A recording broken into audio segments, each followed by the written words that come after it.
Don't expect the sun to shine. By Richard E. Rathwell. Staged by Harold Rhenisch.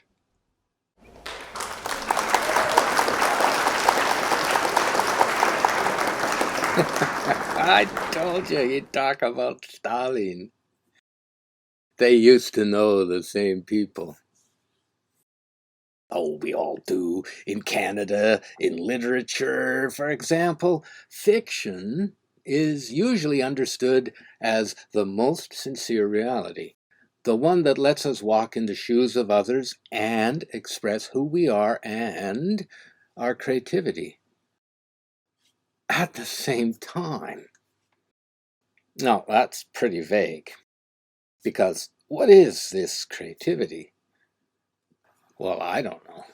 I have 2 degrees in creative writing. God help me.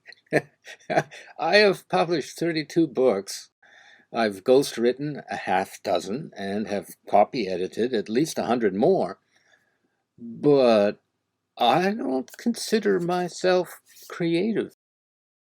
Look, I admit it. I'm stumped. What does creativity mean in a culture that stacks up prefabricated building products in warehouse stores? Houses that you build out of this stuff are body images.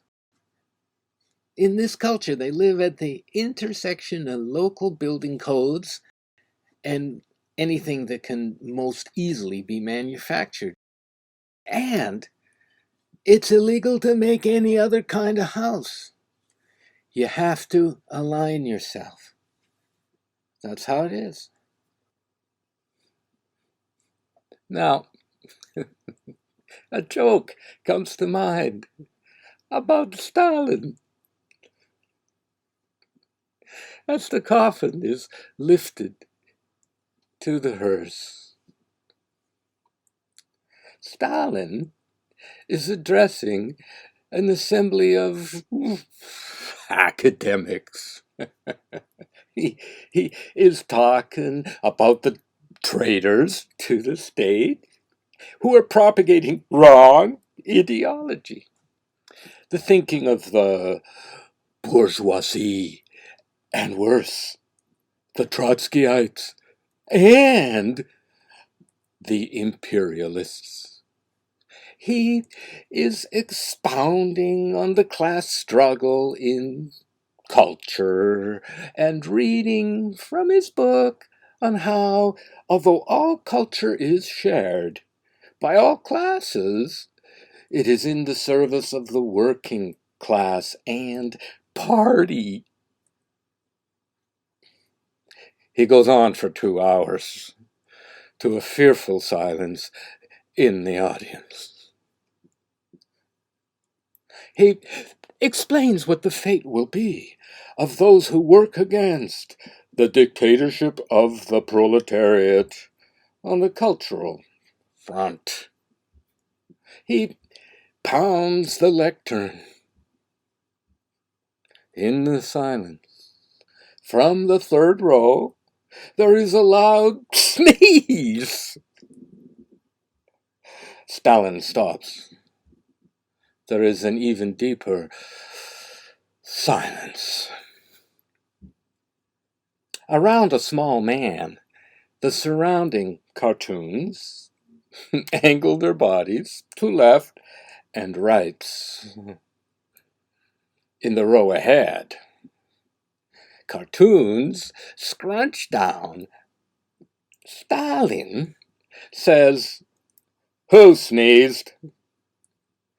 In the audience, there is fearful pointing, like leaves in a breeze.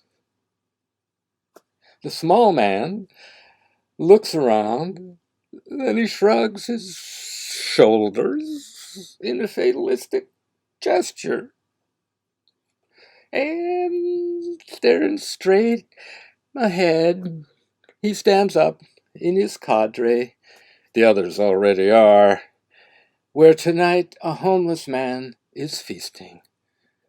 Bless you, says Stalin. There you go. This cultural tick shows up at the local school of universal thinking in a gravel pit down the road. I'm talking local here. I'm talking the Okanagan Valley of British Columbia. I'm talking about the universe, the university, the uni, the one, the place where it's all supposed to come together. Right there, the psychology department is teaching creativity as the assemblage of pre-made parts that can be recombined. I don't know. How is that creativity? In partnership with the Department of Linguistics, they are writing scripts for machines. And at the same time, in this culture, the language of fictions is being simplified to make the changeover possible. Maybe you had to be acculturated to a world of war refugees and ex-soldiers with PTSD to see this as strange. But to me, Eric Kessner is turning over in his grave. Richard, you've sorted out.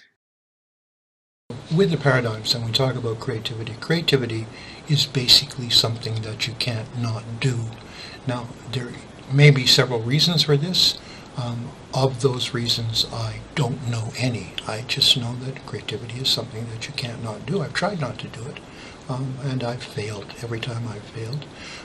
What I've done is various ways of resisting creativity. I've tried to write novels without narratives. I've tried to write poems without meaning, or even language. All of those have resulted in more creativity, but in creativity which has been understood at this time by fewer and fewer people.